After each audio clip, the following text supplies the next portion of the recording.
Hi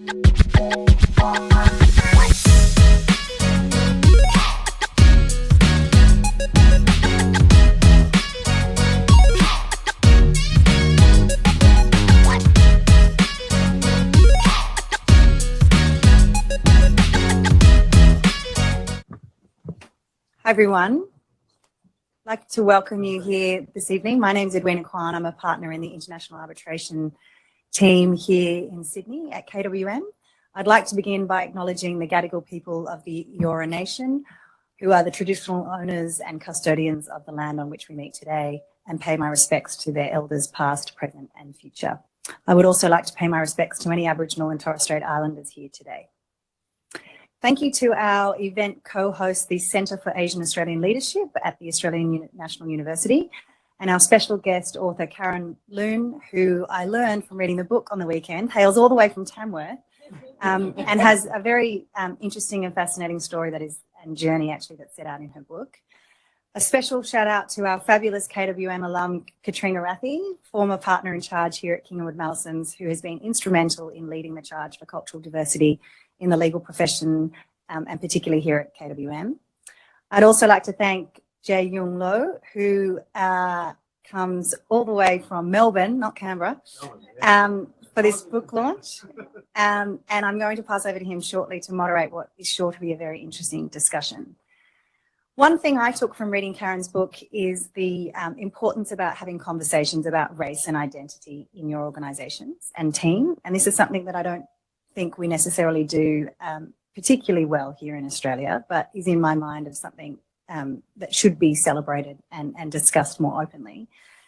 In my day-to-day practice, I rely heavily on a diverse team. I've got Hindi speakers, Mandarin speakers, Cantonese, Italian, French, and they are integral in helping me do my work, which has a very heavy cross-border international element. And so diversity is actually something that I seek out actively in recruiting members for my team. But asking who you are, how you describe yourself, and how your ethnic background has shaped who you are, I think is so important, and also understanding the background and identities of people in your team and also your clients.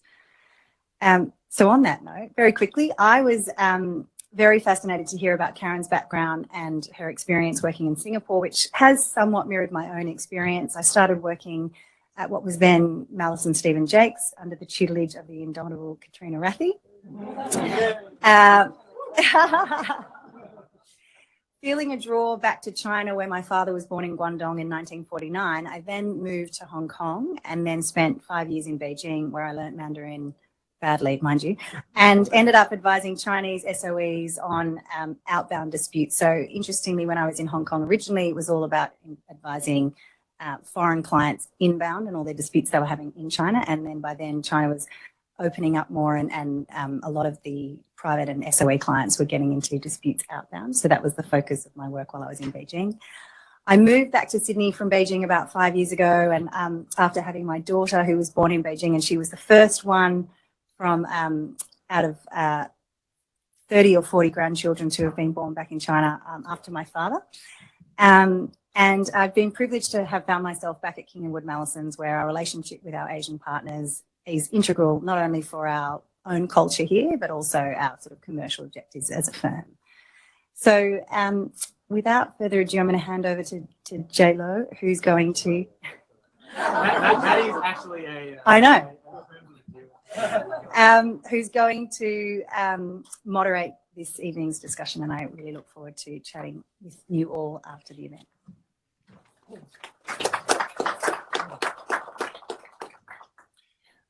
Thanks, Edwina. It's a real pleasure, and I wanted to, first of all, before I get into the proceedings, I wanted to acknowledge the traditional owners of the land in which we stand upon, the Gadigal people, and pay my respects to their elders past and present and emerging.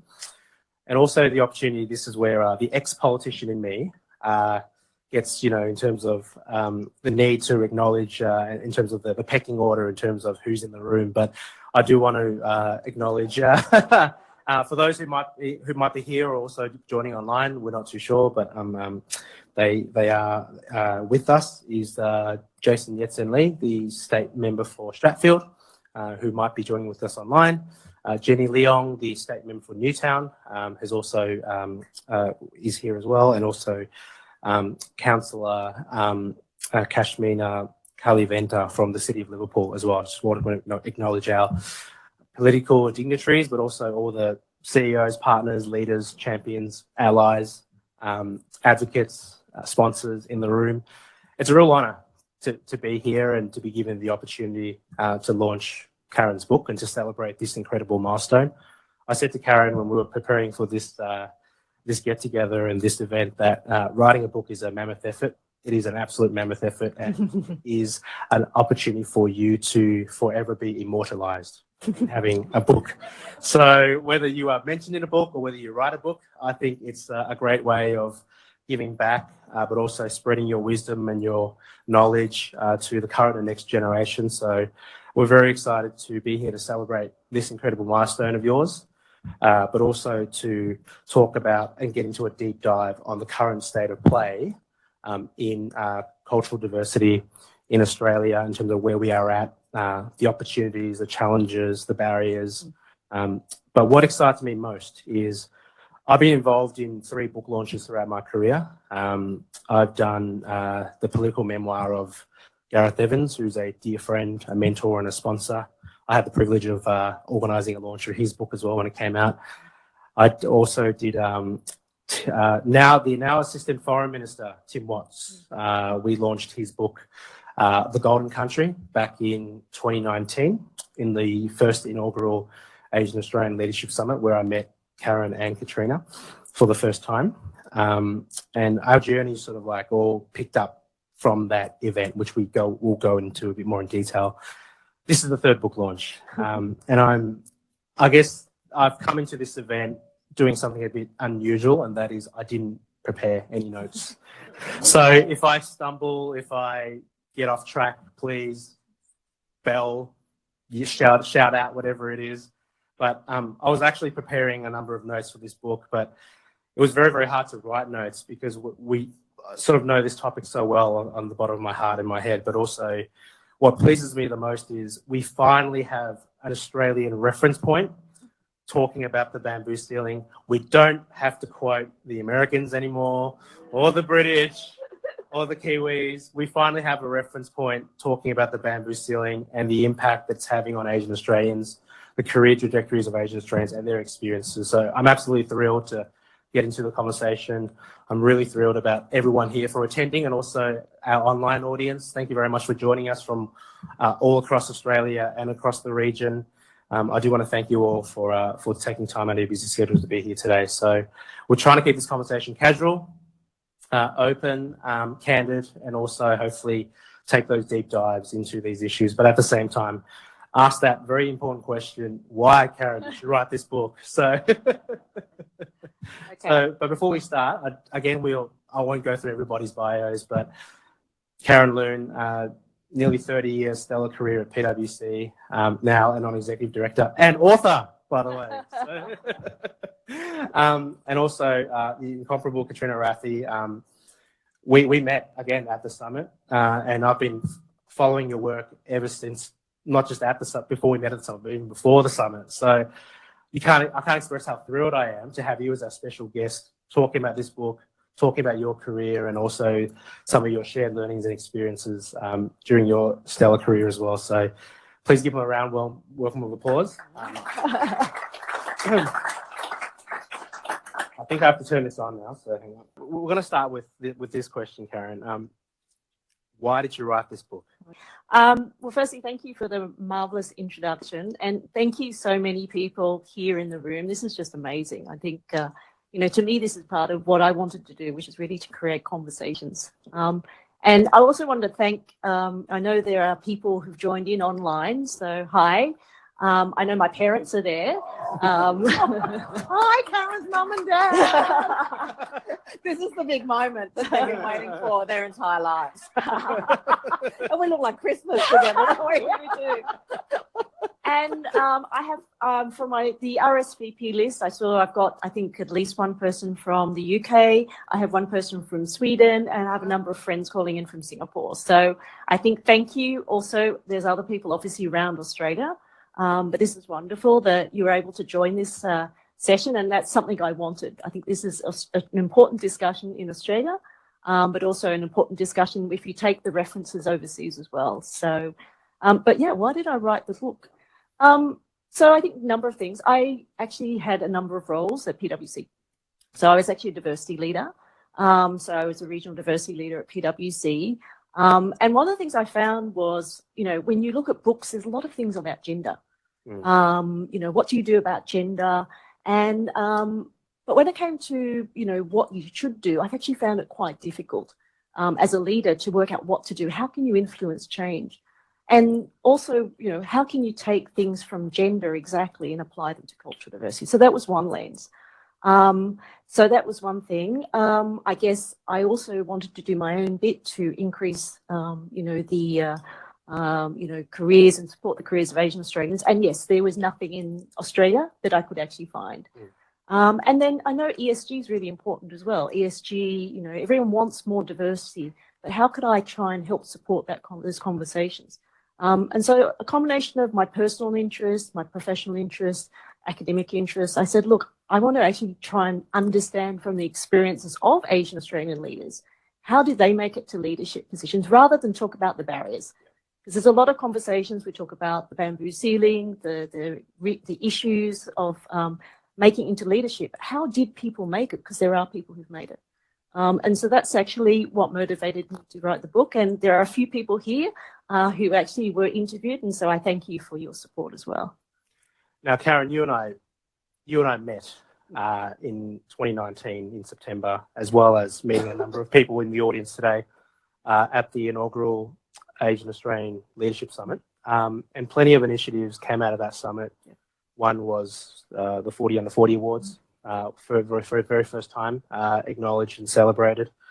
Now, you and I I remember preparing a final session to wrap up 2 days of intense conversations. And you came out with a 10-point plan. Yep. Which I've shared widely. And so, look, you came out with a 10-point plan, and then a lot of that 10-point plan turned into this book. Yep. I came out of that conference with the idea of CAL, the Centre for Asian Australian Leadership, which ANU set up right after the conference as a way of trying to bring some of these issues to the national consensus and a way of championing and working with industry to try and break the bamboo ceiling, call it out, but also increasing those numbers around how do we have organisations, workplaces to truly reflect modern contemporary Australia. We are still on that journey.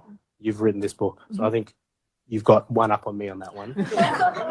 but I going back to that 10-point plan, like, was that and I'm reading your book and you mentioning that you first became a diversity champion when the Gillard government launched the Asia Century White Paper in 2012, which this year is the 10th anniversary of that paper.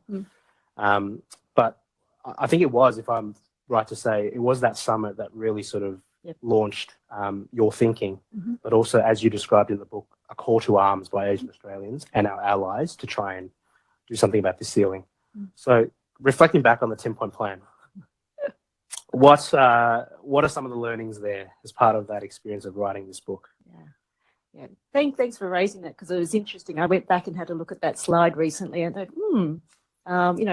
my ideas there were sort of not too far off what I actually wrote in the book. But I think where I've moved further, I think, is to really appreciate the experiences of Asian Australians. And it wasn't just me thinking about my own journey or me speaking to friends. Actually, I was able to speak to more people. And I feel that one of the things I do talk about in the book, and I think one of the things that business leaders should think about, is really, how do our own anxieties play out at work and we can negotiate our careers? And that bit, I think, was a little bit interesting. It's something I found, that we need to be a bit more reflective about how we actually try to support aspiring leaders. And so I guess, what do I mean by that? I think, becoming, a professional or becoming a leader is actually really, really tough. You've actually got to change your identity in a way to become a leader or become a professional. And I don't think that's easy. One of the things I've found is that for people with two identities, it can be even more challenging. And so acknowledging that all of us, whether you're of an Asian Australian background or other backgrounds, face challenges, and we all face a lot of stress, and those things play out at work, I think has been something that I feel that is a little bit different. But a lot of the things I actually wrote, I think, in 2019, I think were quite relevant. But this additional bit is the bit I feel that has changed my thoughts on it. I think what excites me, as I mentioned earlier, is that we didn't have a reference point to talk about the experiences of Asian Australians in corporate Australia, in professional services. A lot of the inspiration and a lot of the ideas that we draw upon, even at Cal, is with our counterparts in the US in terms of how advanced their thinking has been in this space. We're starting to see, Asian American venture capital funds, for example. We're starting to see, advocacy groups, justice organizations building on the supporting anti-racism initiatives and how to address racism. We're starting in Australia, so I feel like we're catching up, but I think the intent is there. And a real challenge that we talk about in terms of not just through research, but actually engaging stakeholders in industry, in business, in government, is the interest is there, but they just don't know how to make it happen. Yeah. And what I'm hoping for this book is it doesn't just highlight your personal experiences, but also a roadmap for organizations who are wanting to take that step. And which brings me to Katrina, because, looking at KWM in terms of what KWM has been able to achieve in terms of having more and more representation at the senior levels, like Edwina, and others, Sarah in the audience, as partners, those role models, those powerful role models and champions. What was your take out of the book, Katrina, reading through this book, and how does that reflect on your own journey thus far? Oh, look, it's just amazing to have a book, as Jieh-Yung says, an Australian book that's filled with evidence-based research from people, within professional services firms. I mean, maybe it plays on the riff that accounting firms and the Asian way in, good at maths, good at accounting, that kind of stuff. But, it takes the professional services model and can easily be applied to law firms, to consulting firms, to other business models as well. And so I just found, the stories that you wrote, the people like I went to school with Shamara Wickramanayake, the CEO of Macquarie Bank, and she and I went to university together, but we were the two Asians in our school, and there was only us in the whole of the school. And when you wrote about, the background of how you were called Ching Chong Chinaman, I was called that too. I was also that girl in the playground who had the smelly lunchbox, the hakaos and the tiffins and the jindois that you talk about, and everyone else had white bread, Vegemite sandwiches kind of thing.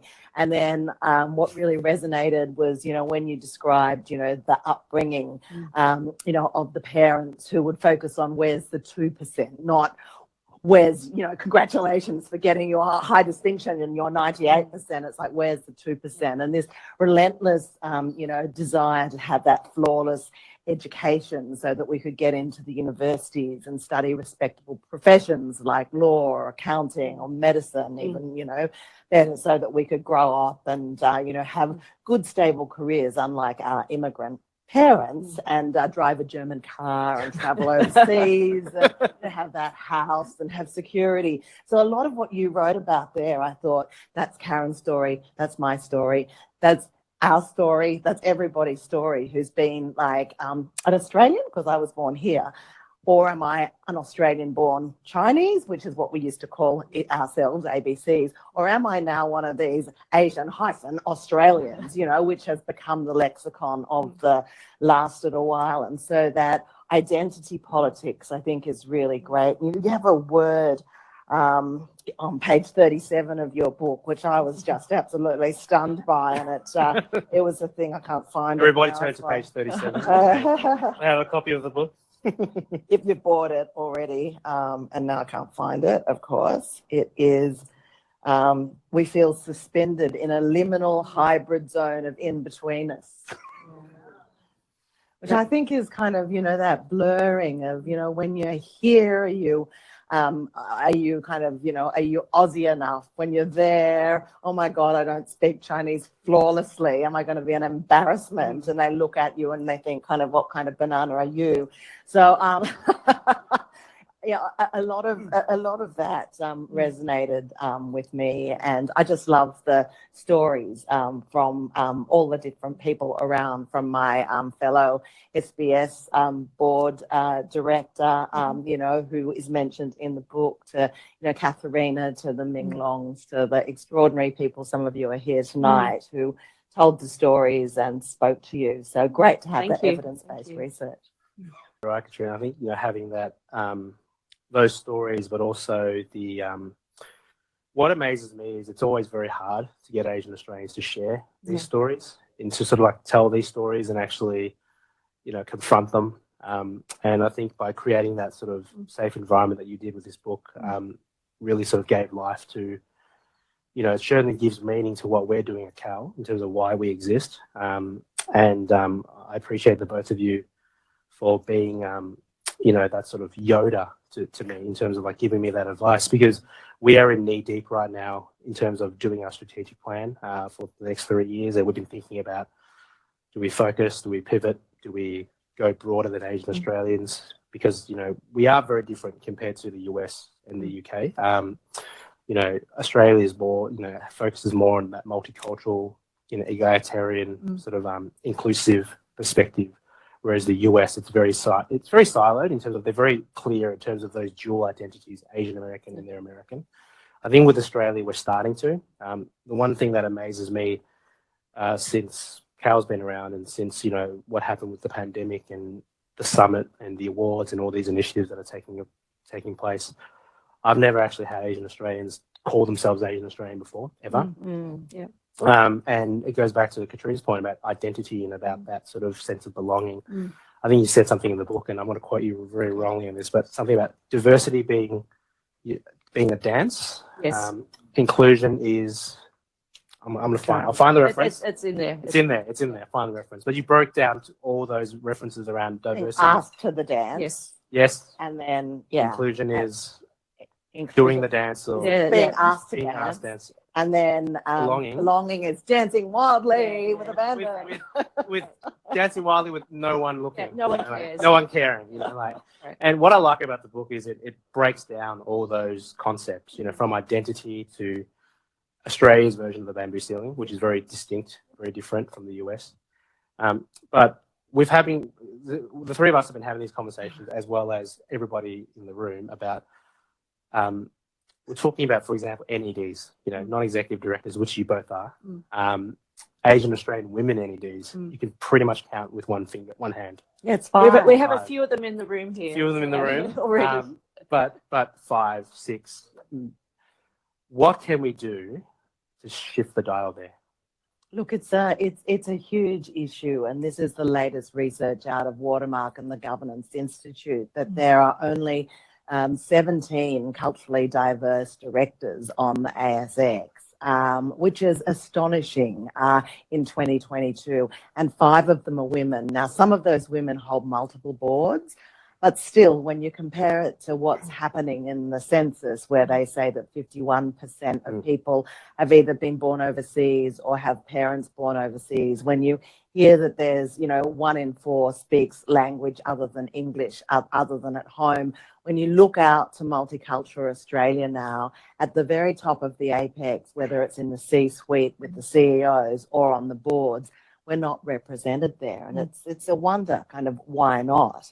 I know since Black Lives Matter in America and also in the UK, boards organisations like NASDAQ and, the stock exchange in the UK have actually introduced targets where you must have, by I think it's 2024, 1 woman or 1 culturally diverse or 1 LGBTI. So it's kind of like, you must have more mandated diversity, because they haven't been able to get there organically. So here we don't have anything from the ASX, or we don't have the equivalent of a male champions of change or any colour champions of change for culturally diverse people, we are starting to talk about the targets of 2020, 40 men, 40% women, and 20% of other. And that could be very much used for cultural diversity or for LGBTI or for disability or other things to stretch it out. But I don't think we've got the ecosystem or the framework there from the measurement. And I know you do a lot of work in trying to get the census data more representative, and you may want to speak about that. But also the frameworks aren't necessarily there. So there's people like us who've been doing a lot of advocacy, and it's really important. They say that advocacy is one of the most important things because we've got to talk about it, and then we've got to enlist our allies to help us kind of get there. So that's really important to raise the awareness. But just talking about it won't get you anywhere. You really have to have a plan. And amazing that you had a 10-point plan coming out of that conference. I had a champagne and a bit of a lie. I probably put a different lens on it. And, I guess I have a bit of an outside-in view on this. And, I spend most of my time in Singapore. Singapore only has 5 to 6 million people. It's small. We've got to be competitive. And I think one of the things I think is, if companies in Australia really want to be competitive and have different ideas and perspectives, you really need to look widely. That includes thinking about people with experiences who are from offshore, who are from different industries and that sort of thing. Because there's so much global connectivity when it comes to what's happening in companies. And so my sort of thought on this is actually looking more widely and bringing in different perspectives is actually really important. And sometimes I would have to say, unfortunately, Australia tends to be a little bit insular when it comes to these sorts of things. So I think, looking widely is just strategically important as well. One of the very telling reactions that I got reading the Sydney Morning Herald article that talked about your book was you said in that article, if you stayed in Australia, you would not have had that sort of that professional success.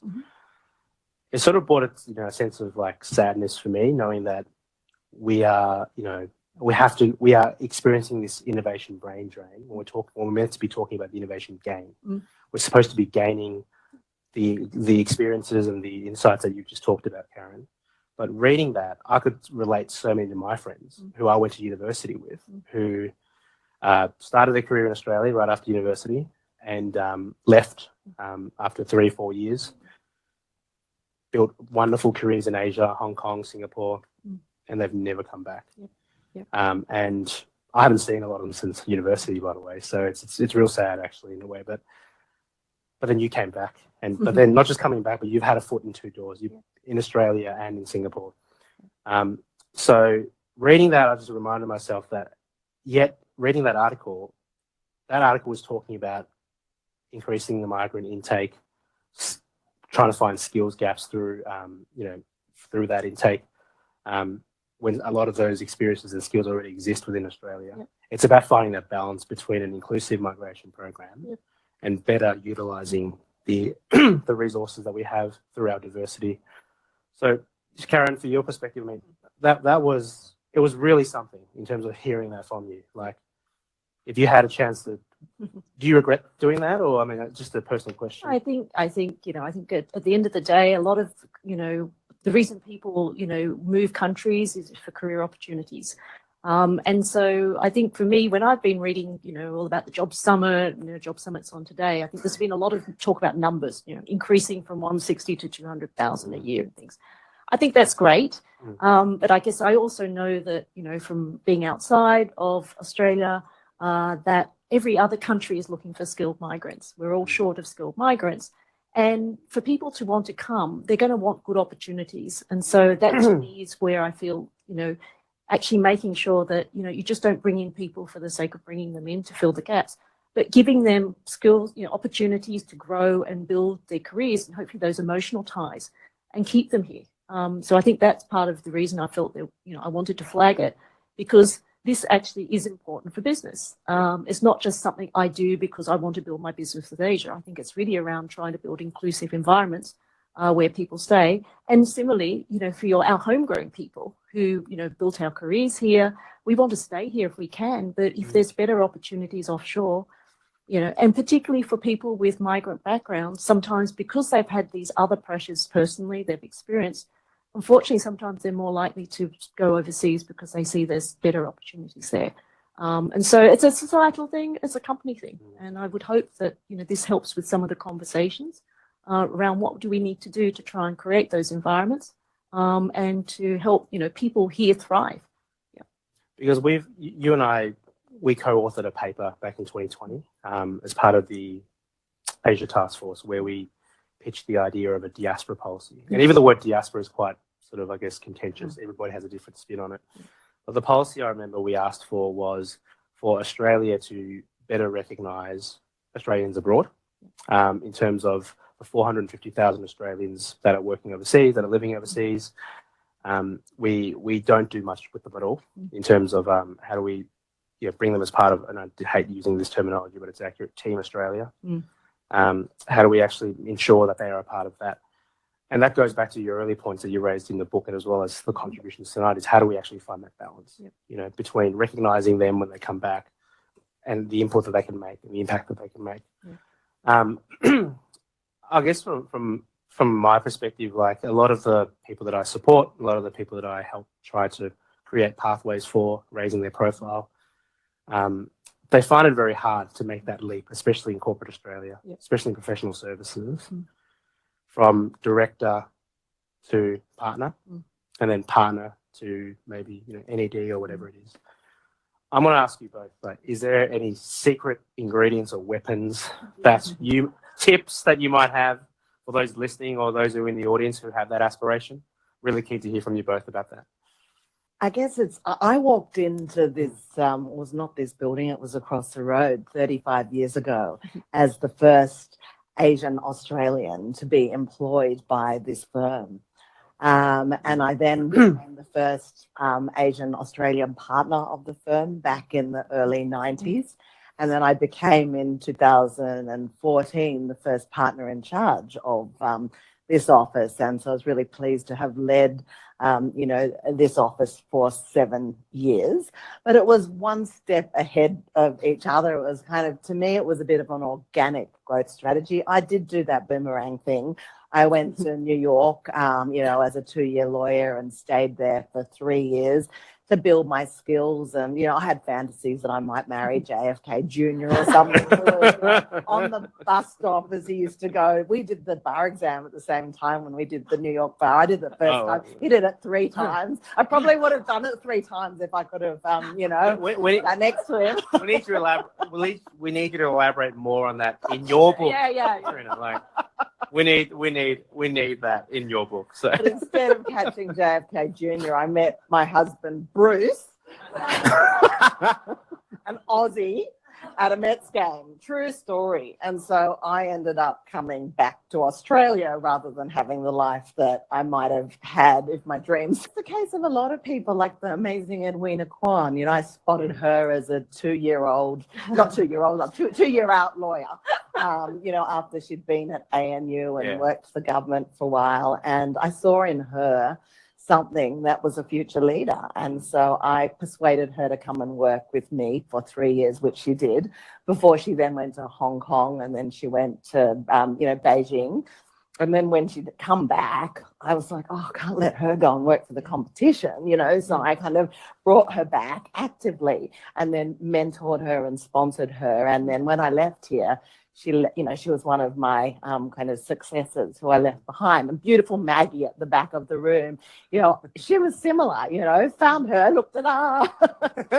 But, again, found her as a young lawyer, thought she's got that great factor, that wow factor that you need to succeed as a leader. And she's just spent 4 years in London and she's come back. But again, you have to create the environment where the talent wants to come back to the organisation. And we're really, really lucky here, I think, at King & Wood Mallesons in 2012. Darling Esther came from Beijing, from this firm called, Kingham Wood, and it was at that stage 20 years old, a very young Chinese firm. It had grown to be the most successful firm in China with 12 offices. And she and a couple of the others came out and said, you know, do you want to do a combination here? Can we marry a Chinese firm with an Australian firm? And it was the first kind of north-south combination that had ever happened. They'd previously looked to merge with English firms or American firms. And this was a dynamic model. And we thought this is the model for the region. And so 10 years later, we're really lucky that we have an environment whose business is built on trading between Asia and Australia, bringing the world to Asia and Asia to the world. And so we've had to build that lovely interconnectedness. So the people that we hire need to be bilingual. They need to speak languages. They need to do deals across Asia. And so we've been able to create a beautiful ecosystem and a place where they can work here, but they can easily go to our offices in Singapore or Japan or the 12 cities of China, or go to London or New York or other places. So it's about building that model of inclusivity and belonging to actually make people want to be a part of where we are. I love how you mentioned ecosystems, because that features heavily in, and this is not scripted, by the way, features very heavily in Karen's book. And Karen, like we talked about the ecosystem, and you share that widely in the book in terms of having that healthy ecosystem cross business, but also cross industry, champions, allies, advocates. From your view, like where are we at now in terms of how would you track our progress? I mean, these conversations are important. These gatherings are absolutely important. Yeah. This milestone is super important. Yeah. But in terms of what's next for us, from your perspective? I think it's great we have a lot of awareness. And the Asian Australian Leadership Summit started that awareness. But when I've started to ask, in companies, well, what are you doing? I think a lot of companies are still scratching the surface. They're not as good as your organisation. They've got employee resource groups that make people probably feel good, but to what extent are they really trying to support different people of different backgrounds succeeding? I think one of the main things, and you spoke about in a way sponsorship. I spoke to a lot of people in professional services firms, but also others as well. The biggest thing I think to help people make it through to leadership, because I use the word negotiating. Learning how to cope and thrive is not easy, but you need sponsors. And most of the people who got through had sponsors. But unfortunately, most people with Asian Australian backgrounds don't.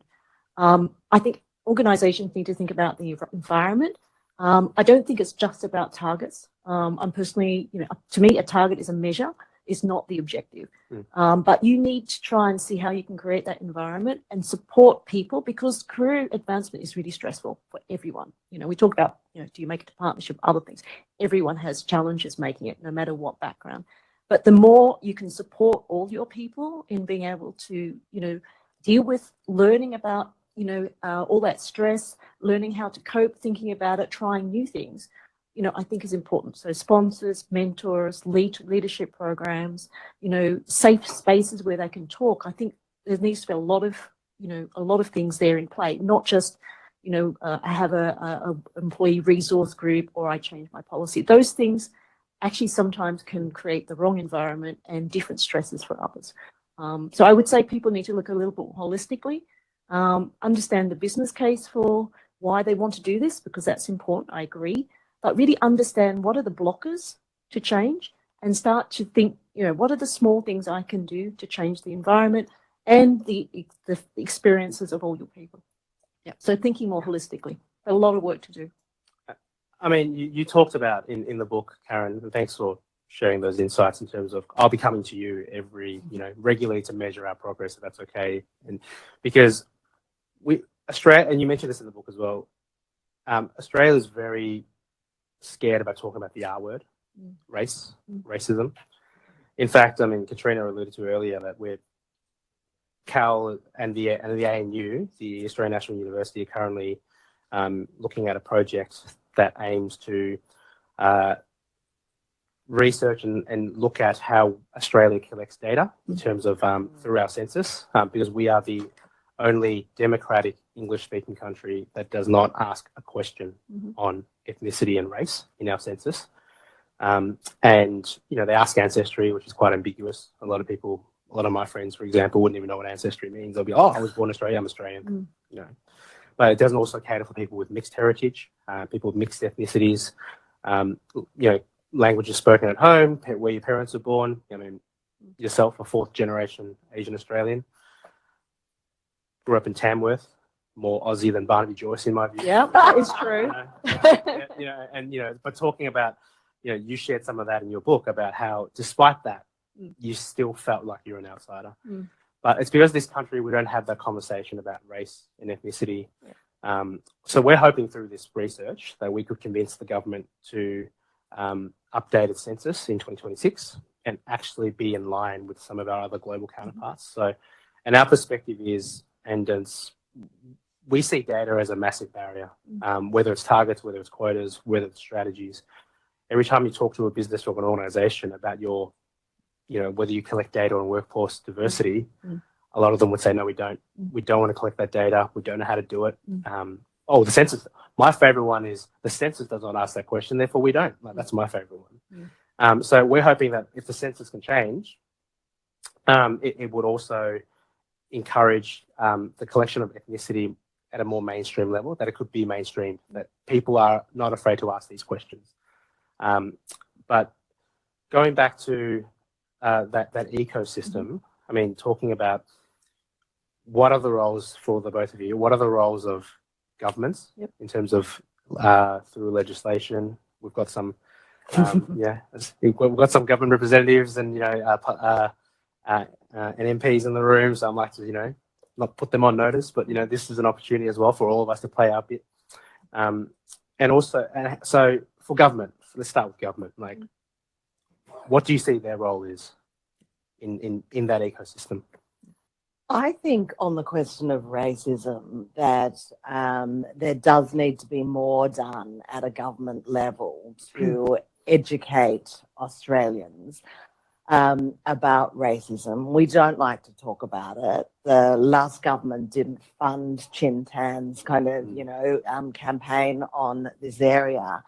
And yet I felt that the geopolitical situation with China and Taiwan and with Russia and Ukraine and with, you know, Trump's, you know, coronavirus, which was the Asian virus, and, you know, the way that a lot of Asians, from American, you know, Asians to Australian Asians, we all felt, you know, a degree of microaggression. Sometimes it was just a sense of being very uncomfortable. I had situations where my sons, you know, like half Australians, half, you know, kind of, I'm an Australian, my husband's an Australian, but they got to, you know, go back to where you came from kind of language, you know, in cafes in Mossman. I'd sit on the ferry and people would visibly kind of, you know, move to the other side of the ferry because you could just, you know, see my eyes. So there's a lot of subtle discrimination. And I think every Australian would say, I'm not a racist. I'm absolutely not a racist. Yet somehow the behaviours are unspoken and a bit insidious. So I think the government could do something to better fund whether it's the Race Discrimination Commissioner's office or whether it's more the anti-discrimination or the multicultural offices, to have a better campaign in relation to that. And it's not just Asian Australians, it's Muslim Australians, it's you know, many groups that feel this. And so I do think that I'd like to see something like that. I said earlier about, you know, ASX possibly through principles of corporate governance or something kind of coming in and suddenly encouraging Australian companies to look more at more than just gender, to look at culture would be, you know, a good start as well. I mean, they're my preliminary thoughts. I think that's a very good point in terms of getting the government to introduce, because at the moment the Jieh-Yung Lo legislation, which Julia Gillard introduced, enforces that organisations must collect data on gender. I think a company over 100 employees must submit an annual report every And we year. just did them all on the 31st of August, yeah? So the corporate governance statements all need Exactly. to say, what is your gender plan? Mm. It doesn't say kind of what is your diversity or your cultural diversity plan, but with the focus on ESG and saying to businesses, your businesses need to have boards or senior management structures that more accurately reflect your stakeholders, your shoppers, your buyers, your ecosystem, your customers. What's happening, guys? At least tell us what you're doing. That would be a good start. No, I think definitely, I echo your thoughts. I guess I've spent less time. I couldn't come home over COVID, so I didn't experience the situation here. But, I do think that, it's not easy. How do we have more open conversations? And what I would probably say from what I've seen and what I've heard is people are quite reluctant to speak, of all backgrounds. And I think that's, how do we try and create an environment where people are comfortable speaking up and, not feeling comfortable? And it's both sides as well. I think, people of all sorts of backgrounds might not want to say things. And unfortunately, when we feel we can't talk about things openly because we're scared, that can sometimes lead to these behaviors, which we all feel uncomfortable with. So that's not easy. Maybe it's a little bit idealistic, but you ideally want a situation where there's not that conflict and people can feel it's okay to say things and someone won't get upset about it. Yes, that's psychological safety, which is so important in workplace cultures. Yeah, because I've been thinking, and I've shared this with the both of you, that looking at the facets of diversity within Australia, disability, Indigenous Australians, First Nations, gender, ethnic and cultural diversity. I feel that ethnic and cultural diversity hasn't had its moment, that national moment. Disability with NDIS, put it on the front agenda. Obviously with gender, with the horrific findings of the cultures within Parliament, Brittany Higgins and, March for Women, etc. LGBTI had the plebiscite, but cultural diversity hasn't had that moment beyond just, Harmony Day where you put on a nice spread. If I have to see one more of that. Anyway, but I think we haven't had that national push, I think, and hopefully this will start those conversations or contribute to those conversations. But I'll ask one more question before we open it to our audience, and that is, in your experience writing this book, your what was the most, telling finding for you? What was the most surprising finding for you that you've discovered? This one's less about what can be done to increase, diversity, but it was more around, how all of us should try to understand ourselves, was the influence of family. And so I actually interviewed people, and when I spoke to them, I asked them to share with me an incident, various incidents, the ages of 12, 22, 32, things like that. And the influences of our family, the patterns that we learn in families have a big impact on how we deal with things at work. And that to me was telling because it helped me understand why I behave certain ways, particularly under stress. But I think that's something for everyone. There's so much that, we bring from our families and even our families before that. And so that's sort of less about how do we change everything, but really getting to know people on a very personal basis at work, I thought was the most important thing because, we sometimes put these barriers on when we go to work. We put these shields on because I have to behave like this, but we are shaped and we're motivated by our families. And so, that was just so telling for me. And I think a lot of people with Asian backgrounds just went, yeah, I get that. I think that may be something for employers to think about. We all come from different backgrounds and we all have our own stories and we have our own experiences. And how does that play out at work? And should we be talking a bit more about how that influences us? On that note, I would like to give the opportunity to our audience, both in person and online. Questions from the audience here in person. It's a pretty small room, so do shout if you want, but we do have microphones. In relation to where we as a country sit compared to others. So as has already been made clear, we have a lot of work to do in this country. You look at all the leadership positions in this country, and it doesn't reflect the society in which we live, not by a long shot. You are in many ways a citizen of the world. You've well-traveled. Have you seen any country do this well? And if so, are there any learnings for us in Australia from what you've seen overseas? That's a great question. I live in Singapore, but I had regional roles, and I had the chance to travel around. And I think all countries are struggling with how to balance these things up, and there are so many external factors and stresses in each country that actually create other challenges as well. Canada is probably a good example where they actually seem to do pretty well when it comes to embracing people of different backgrounds. And the background in Canada is not so dissimilar to Australia, except I guess maybe there's that French influence as well. But you see a lot more, visible diversity. There's languages are embraced because of the systems and things like that. So, I'd probably say Canada is pretty good. But, every country has its challenges, and how do you manage these things in a way that's respectful for everyone and they all feel that they're brought along in the system?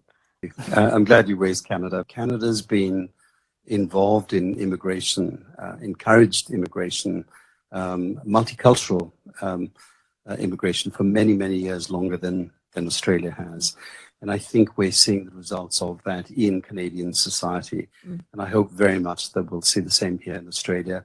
It'll just take a little bit longer to get there. For those that don't know, one of the four major banks they have five major banks, but one of them had a man with a turban as chairman of the board. Another one has a Vietnamese Chinese who's the CFO. Canada's a good example. Thank you. Thank you so much for sharing. I haven't read your book yet, but I definitely will get myself a copy. Firstly, I'm very inspired to have two leading women on the panel and a female MC, Asian female as well. I think that's really important. For me, growing up, I haven't seen that many female role models, so Asian female role models. So it's really kind of nice to see a lot more in media, both in Australia and globally. I'm curious about in your interviews if you noticed any differences with gender when it comes to running a business, kind of outcomes with the organisations. Yep. Okay, thanks for the comment and the question. Actually, I was just thinking then, I did write a little paragraph because I also wanted to flag out, we had this chat as well when I was writing. It's actually, I think it's also just as challenging for Asian Australian men, actually, because I feel that, many organisations in Australia think, well, if I find a woman and she's Asian, I hit two, criteria. But actually, some of our Asian Australian men actually, also face a lot of challenges as well. So I think it's both. I think one of the really interesting things, and it's a little bit quite academic, I use a lens called system psychodynamics, but what I did is I actually used drawings to help to tease out some of the, examples of situations and why they were, try to understand why they were interesting and provoked thoughts from these people. I actually felt that when I spoke to some of the Asian Australian women, they actually had a strong family focus, particularly as they were more senior. In terms of their leadership style, it was very, very obvious that, particularly for some of the drawings, and I had someone's drawing as an example in there, is that the way that she led was that she drew, I asked them to draw a situation in their work role. They drew themselves and their family and their staff, but the family was most important with the staff. I didn't quite get that as much with the men. The men tended to just draw family, actually. But the women actually seem to have a very strong influence of trying to, in a way, replicate the family experiences at work. And maybe drawings are, a little bit, they try to provoke, people thinking, but maybe that's something in the subconscious of the way they like to lead and the environments that they're actually looking for. So I thought that was really interesting.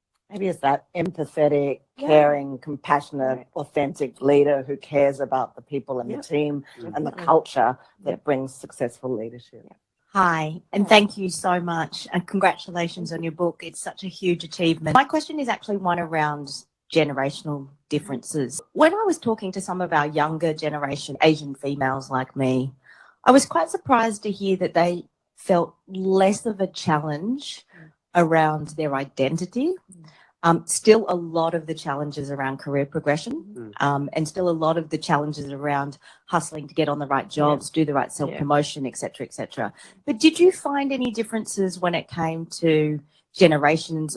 So I think, I mean, I interviewed people, you know, from, you know, 50s all the way down to 30s, and definitely, you know, for the people who are older, I don't think they had any role models, you know, and I think they really had to assimilate. You know, Australia, you know, when I was at, you know, started, you know, you had to assimilate because that's what you had to do. And so you probably were pretty comfortable with your identity as an Australian. And maybe their ethnic or cultural diversity didn't come to play as much of an issue. I actually feel Australian society's changed a lot now.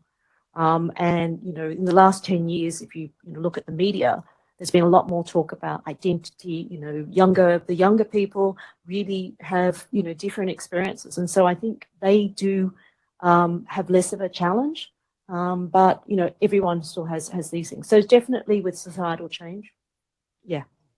I think also employers are probably getting better at supporting people's careers, I think as well. That's one thing I did find. I think, you know, in, you know, 30 years ago, you know, you just had to try yourself and give it a go and keep giving it a go and giving it a go. I think employers these days have a lot more leadership programs and other programs to help people understand themselves. So I think maybe these things help people to negotiate their career journeys, and maybe there are different anxieties that they've expressed. And just to add on that, I think people that are born here probably feel less different than those that have migrated here with their parents or recently who have more language difficulties and things. So I think that's a big factor, but still the generational issue that you speak about does tie to Karen's research. When I kind of think, you know, give me the boy at 7 and I'll just show you the man. If we're taught as, you know, young Asian, kids to not speak unless we're spoken to be seen rather than not heard, put your head down and work hard, and your efforts will be noticed. They're the kinds of things that, you know, our elder generation of parents were telling us. Now, that's never what I'd tell my kid. You know, I would now say, you know, you've got to hand up, you've got to be involved, you've got to actually speak up, you've got to have your voice heard, projected, be courageous, be strong, kind of get out there. And so I think it's a bit about the messaging that we do have when we're young that helps us. So then you lead into the loudest duck gets shot, you know, in Chinese proverb, you know, don't speak up, don't be that squeaky wheel. So we've become the model majority that, you know, has our heads down and doesn't actually kind of do that. I remember that in university too. At UNSW, they taught us to actually, you know, think critically, speak up. As lawyers, you're going to need to negotiate, project. And a lot of those ways of thinking, I think, changed me during education, but our parents probably have a lot to answer for. Yep, thank you. Look, I actually didn't realize Karen's story until I read it on SMH. I think you said you're third generation being born in Tamworth. I think fourth generation. All right. You can't get more Aussie than that. Yeah, more than you know, we get this sort of hopeful feeling that, you know, maybe in our kids' generation, you know, things will get better. But I think, you know, what Karen's actually given us is a bit of a preview per se. You know, even fourth generation later, maybe things aren't going to turn around unless we do something about it. But my question to you, and I can identify with so many stories in this room tonight, just never being able to fit in the box. But my question is, what if the lack of Asian Australians in leadership is just a symptom of a greater problem in Australia as a whole? And I'm glad you mentioned the Golden Country, because there's another book that's written called The Lucky Country back in the 60s. And I'd just like to read you a bit from that. Australia's a lucky country run mainly by second-rate people who shares its luck.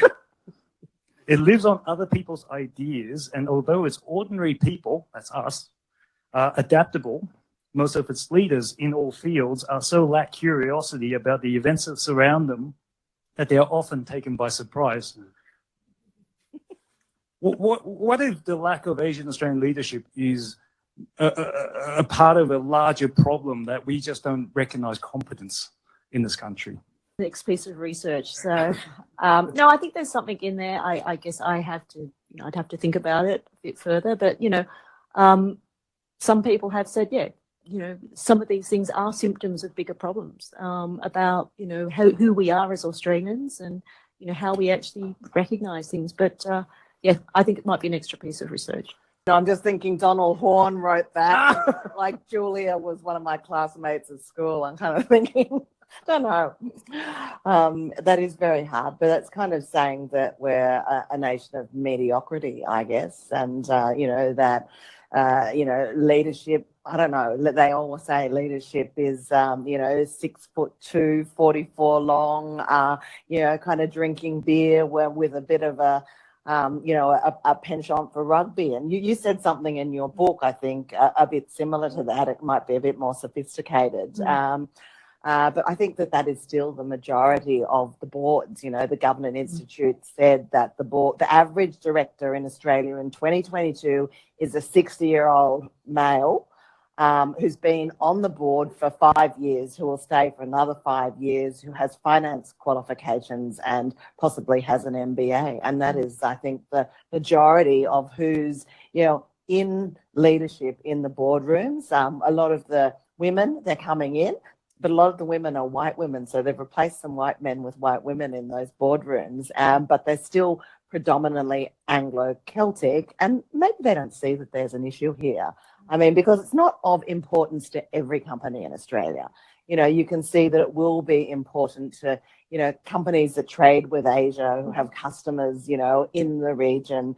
That it might be important to organisations like Qantas that need cultural diversity and language skills, but it might not really matter if you're making bricks or, kind of digging, coal out of the ground, for example.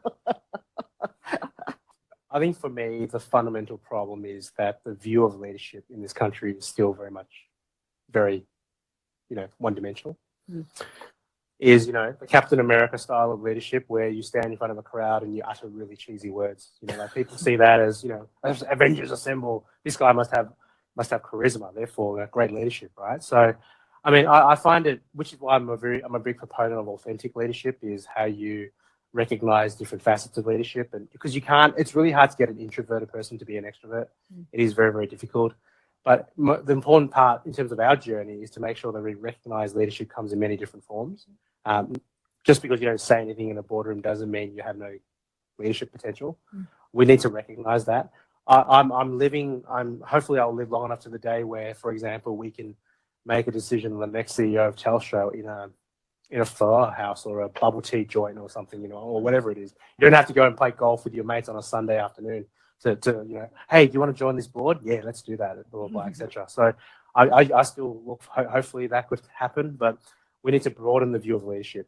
I think that's the problem with where we are at right now, is that it's still very insular and it's still one-dimensional. Firstly, thank you so much for that, the wonderful panel, and congratulations, Karen, on what's, obviously sounds like a wonderful book, and I'm really looking forward to reading it.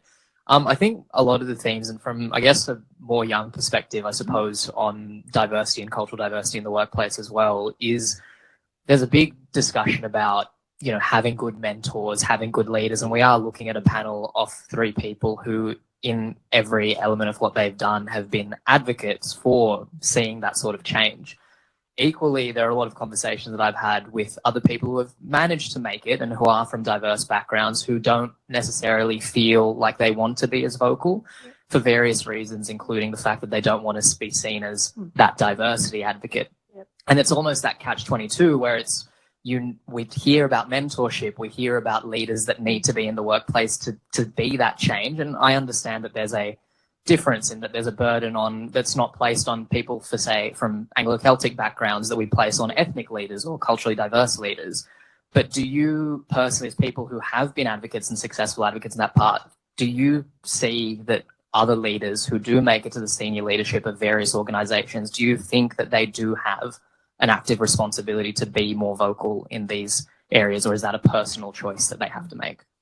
Not easy. I mean, you have to be comfortable with who you are and your position within your organisation. But I'd actually say that things at least my perception is that things are changing. I remember when I came back to Australia in 2011, and that's where I realized that, things needed to change. And you'd speak to some people and they're like, yeah, I recognize it, but I can't do anything. Or, yep, that's fine, but I'm not going to do anything. I think with more people feeling comfortable and saying, look, we have a, role to play, because it's true. We get people also coming to us and saying, oh, you're a role model, you're female, how did you get there? You sort of think, well, actually, I have a responsibility as a leader to support my followers. And so I would hope that things are changing. But yeah, people have to be comfortable with, where their position in their organizations. And sometimes, those stresses, will mean that they're not comfortable being open. But I think things are changing. Yeah, I would say that all CEOs have a responsibility to create, equal opportunity workplaces that are, equal opportunity for whoever you are, whatever your beliefs or color or creed is. So they have those, but there are others that can stand up and be more authentic about the change that they want to see if it's important to you. So, when I was asked to lead this organization in 2014, I'd been in a GCA bamboo ceiling panel, and we're all sitting around, all of us kind of like this, and they were saying, where are the leaders? And we're kind of like, where are they? And then I thought, oh my God, it probably is something that I can impact and influence. And that was my aha moment, where then I said, if I don't do this role, a white man called Andrew will have this role. Right, hit that. And there are more Andrews, who are CEOs on the ASX than there are women. But that's what I thought would happen. And so I stood up and I put myself forward. And I said, I'm going to make a difference. I'm going to try and be a change agent. I am actually going to speak out, because this is my time, this is my moment, and this is something I'm passionate about and I can believe in. I believed in gender equality all my life. But when I became a leader, I said, I've got to start talking about this a little bit more. People are probably sick of hearing about me now, but I think it's really important to be advocates and speak about it for the generations of people that follow. So I want to ask one more final question.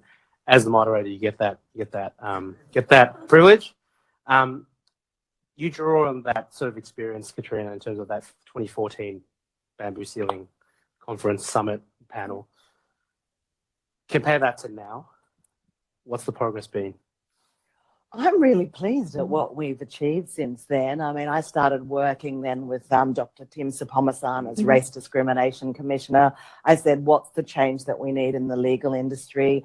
I said about using my position to get a Managing Partners Diversity and Inclusion Committee of the 10 major law firms together. I got them to sign a pledge to cultural diversity in 2017 that we would actually measure the cultural diversity in the top end of town.